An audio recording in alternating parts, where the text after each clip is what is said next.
j'ai senti des pulsions de mort, j'ai senti des pulsions de vie, j'ai senti des liens avec la nature. Je te parlais de mort, j'ai senti comme une fraîcheur passer en même temps. En tout cas, j'en parle, puis j'ai encore les poils qui me dressent sur les bras. Là.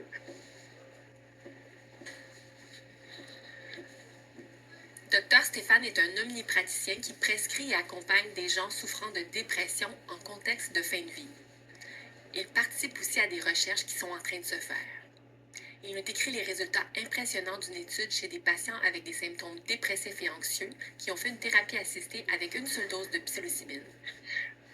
Au fond, on voit des taux de réponse d'à peu près 80%, des taux de rémission d'environ 60%. Ce qui est extrêmement particulier de la thérapie assistée par psilocybine, c'est qu'un nombre de sessions très limité a des effets immédiats et prolongés dans le temps. Donc, il y a quand même des études de suivi qui ont montré que ces améliorations-là pouvaient perdurer 6 mois, 12 mois, puis même un peu plus que 4 ans après la dose de psilocybine. C'est que la molécule qui ressemble à la sérotonine augmenterait la plasticité neuronale, c'est-à-dire que ça aide le cerveau à récupérer et à se restructurer. Je cherchais le témoignage de quelqu'un pour qui les psychédéliques ont aidé. Luc Fournier, 52 ans, a répondu à mon appel. Il est mécanicien dans les Laurentides. Il m'a dit qu'il s'est trouvé un guide, mais que ça n'a rien eu à voir avec Santé Canada. Oui. Bonjour. Salut. Qu'est-ce qui m'a amené là? Il y a de l'angoisse un peu, il y a de l'anxiété. Il y avait un peu de dépression avec ça, que je cherchais où est-ce que je m'en allais. Il y avait des choix à faire au travail qui n'étaient pas clairs. C'est un article dans Le Devoir qui a suscité chez lui une curiosité sur le sujet. Il a fait des recherches, il a écouté une présentation Zoom. Ça m'a mis en confiance. C'était bien structuré.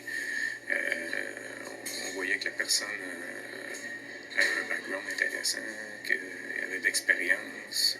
Tu t'en vas toucher à des choses qui peuvent faire peur.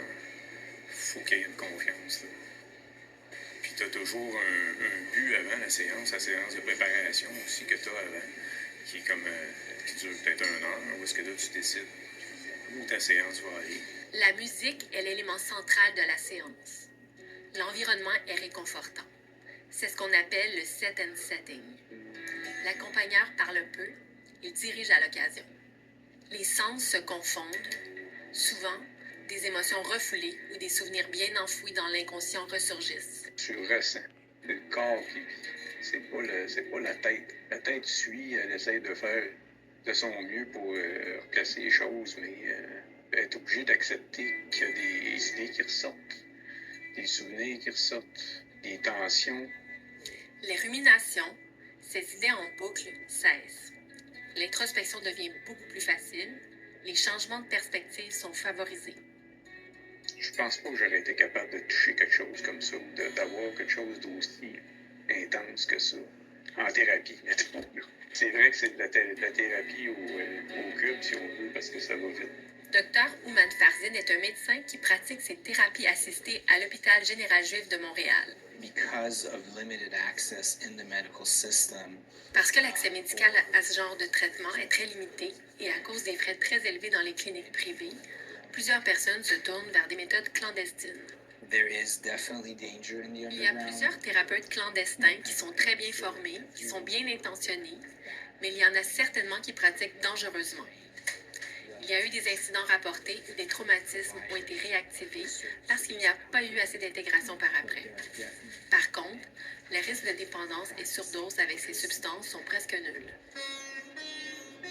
Oui, c'est magique, mais c'est pas tout magique, dans le sens que tu as du travail à faire. Tu te montres bien de travail à faire pour te rendre où tu veux aller. Mais ça donne une sacrée chance aux hamsters de se calmer.